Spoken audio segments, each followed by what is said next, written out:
Hi friends, দেখো কত সুন্দর একটা জায়গায় চলে আসছি ঘুরতে। জায়গাটা জাস্ট ওয়াও। আমার বর তোমাদের হাই করে দিল।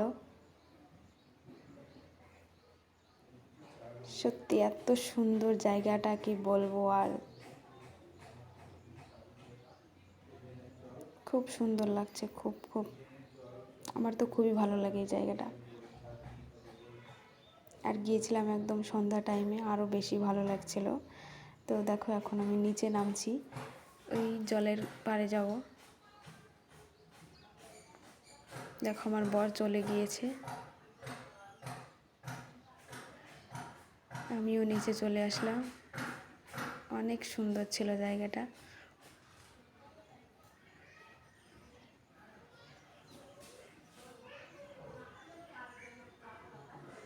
তারপর বাড়ি ফিরলাম, অন্ধকার হয়ে আসছিল। তোমাদের কেমন লাগলো জায়গাটা বলো। তারপর দুজনে কিছু ফটোশ্যুট করে নিয়েছিলাম, সেটাই তোমাদের মাঝে তুলে ধরলাম। কেমন হয়েছে ভিডিওটা সবাই কমেন্ট করে জানিও। টাটা, সবাই ভালো থেকো।